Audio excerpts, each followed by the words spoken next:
প্রিয় সুধী, অনেকগুলো তথ্য আমাদের কাছে আছে ইসরায়েলি পণ্যের বিষয়ে। আমরা সংক্ষিপ্তভাবে আপনাদেরকে কোনগুলো থেকে বিরত থাকবেন, কোনটা কোনটা কিনবেন, এর জাস্ট একেবারে সিম্পল যে একটি তালিকা আমি সেখান থেকে আপনাদেরকে শোনাচ্ছি। আমরা যে পেস্ট ব্যবহার করি প্রতিনিয়ত, এর মধ্যে পেপসোডেন্ট এবং ক্লোজ আপ ব্যবহার করেন কারা কারা? ক্লোজ আপ দেখবেন যে আমরা প্রায় ঘরে ঘরে ক্লোজ আপের সেই কি বলে এটা টিউব, এটাই আমরা ব্যবহার করি। দেখবেন ক্লোজ আপ লেখা এবং পেপসোডেন্ট লেখা, এই দুইটা ইসরায়েলি পণ্য, ইয়াহুদিদের পণ্য।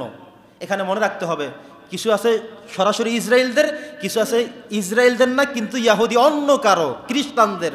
আমরা তাদেরকে 2 টাকা লাভ না দিয়ে আমি যদি আমার বাঙালি মানুষকে কোনো মুসলমানদের কোনো পণ্যকে 2 টাকা লাভ দেই, তাহলে তো আমার একজন মুসলমান ভাই বেনিফিটেড হলো।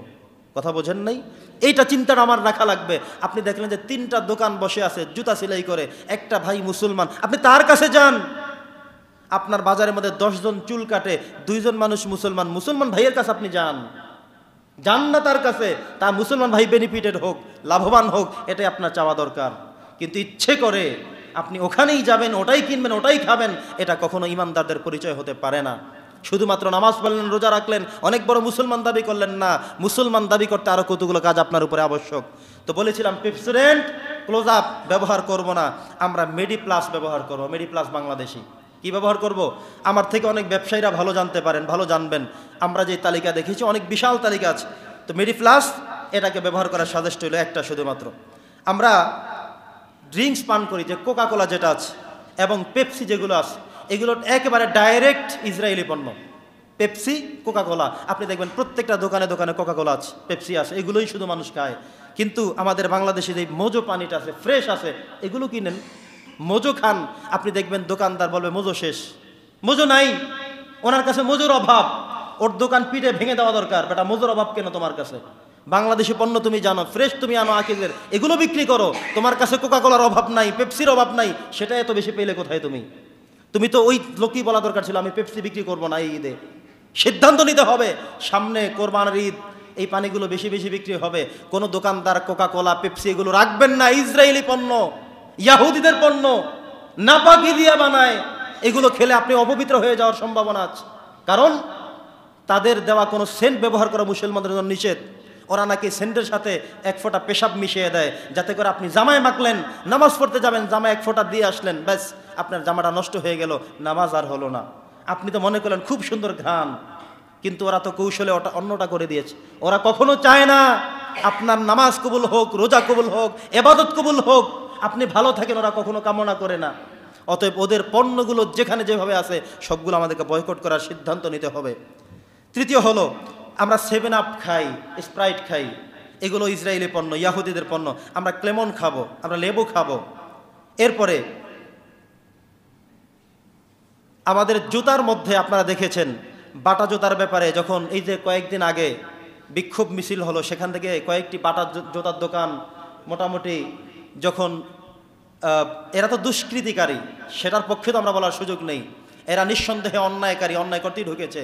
তো সেখানে অনেক লেখালেখি আপনারা দেখেছেন, কিন্তু সিদ্ধান্ত হলো এটা বাটা জুতা, এটি কোনো মুসলমানদের কোম্পানি না, মুসলমানরা বানায়নি, এটি ইসরায়েল ইয়াহুদি, এদের অর্থ দিয়ে মূলত শুরু হয়ে আসছে, এরাই সেগুলো কাজ করে যায়। আপনি এর বিপরীতে আপনি কিনতে পারেন বাই, কিনতে পারেন অ্যাপেক্স, কিনতে পারেন আরও বাংলাদেশের ভালো ভালো কিছু প্রোডাক্ট আছে, বাংলাদেশের মানুষ তৈরি করে, এখান থেকে আপনি কিনেন, আপনি জানবেন কোনটা বাংলাদেশি। আরে বাটা জুতা না পড়লে কি এমন ক্ষতি হয়ে যাবে আপনার? কি হবে এমন সমস্যা আপনার? অনেকে কনফিউজ মনে করেন, বারবার নেটে সার্চ করেন যে হুজুর এটা তো এমন, এটা তো এমন। এত কথা বলার দরকার কি ভাই? বাটা জুতা পায়ে না দিলে অনেক কিছু লস হয়ে যাবে। বাটার থেকে অনেক ভালো এফএক্স জুতা রয়েছে, আরও ভালো ভালো কিছু ব্র্যান্ড রয়েছে, সেগুলো কিনেন আপনি। আপনাকে বাটাই কিনতে হবে, আরও সার্চ করতে হবে, এত মায়া কান্না দেখানোর কোনো প্রয়োজন বলে আমরা মনে করি না। শ্যাম্পুর মধ্যে আমরা ক্লিয়ার ব্যবহার করি, ডাব ব্যবহার করি, সানসিল্ক ব্যবহার করি, এগুলো কিন্তু তাদের। আমরা মেরিল ব্যবহার করতে পারি, রিভাইভ ব্যবহার করতে পারি। এরপর আমরা যে পাউডার ব্যবহার করি জামা কাপড় ধোয়ার জন্যে, এখানে রিন রয়েছে তাদের, এখানে হুইল পাউডার রয়েছে তাদের, সার্ফ এক্সেল রয়েছে তাদের। আমরা তার বিপরীতে আমরা কেয়া ব্যবহার করতে পারি। সাবানের ক্ষেত্রে ডাব তাদের, ক্রিমের ক্ষেত্রে ডাব, ফেয়ার অ্যান্ড লাভলি, এগুলো হলো তাদের। আমরা তিব্বত ব্যবহার করতে পারি, মেরিল ব্যবহার করতে পারি। তিব্বত, মেরিল এগুলোর ক্ষেত্রে আপনার স্নো পাউডার, এরপরে সাবান, শ্যাম্পু, মনে রাখতে হবে এই সবগুলো ব্র্যান্ড আমাদের তিব্বত এবং মেরিল, এগুলো বাংলাদেশি পণ্য, এগুলো আমরা ব্যবহার করার চেষ্টা করব। নুডলসের মধ্যে যেগুলো ম্যাগি নুডলস, এটা হলো তাদের। আমরা বাংলাদেশিগুলো আমরা খেতে পারি, ক্রয় করতে পারি, যেখানে আছে ফ্রেশ রয়েছে, সজীব রয়েছে।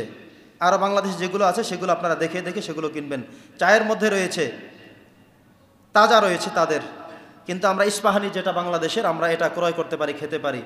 সাবানের মধ্যে তাদের রয়েছে লাক্স, ডাব, এরপরে লাইফ বয়, এগুলোর পরিবর্তে আমরা তিব্বত, মেরিল, কেয়া, এগুলো আমরা কিনতে পারি, ব্যবহার করতে পারি।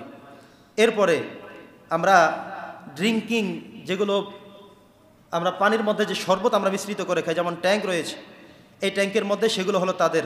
আমরা সজীব যেগুলো, এরপরে ইস্পা যেগুলো, এগুলো আমরা ব্যবহার করতে পারি। এছাড়াও আমি দেখেছি অগণিত পরিমাণে আরও বিভিন্ন পেজের মধ্যে দেওয়া আছে, যেমন পানির মধ্যে 7 আপ, এরপরে স্প্রাইট, ক্লেমন, ফ্যান্টা, অ্যাকুয়াপিয়া, এগুলো অনেকগুলো নাম এখানে মোটামুটি আছে, কিন্তু আমরা একেবারে সংক্ষিপ্তভাবে কিছু আপনাদের সামনে উপস্থাপন করলাম। এরপরে বাচ্চাদেরকে আমরা খাওয়াই, যে ট্যাঙ্গো খাওয়াই, হরলিক্স খাওয়াই, এগুলো কিন্তু সব ইসরায়েলি প্রোডাক্ট, অথচ আমরা এগুলো দিনের পর দিন ক্রয় করে যাচ্ছি বাচ্চাদের স্বাস্থ্যের জন্য, সুস্থের জন্য, ভালোর জন্য আমরা এগুলো কিনে যাচ্ছি, খাওয়া যাচ্ছি, অথচ এগুলো সবগুলো হলো তাদের।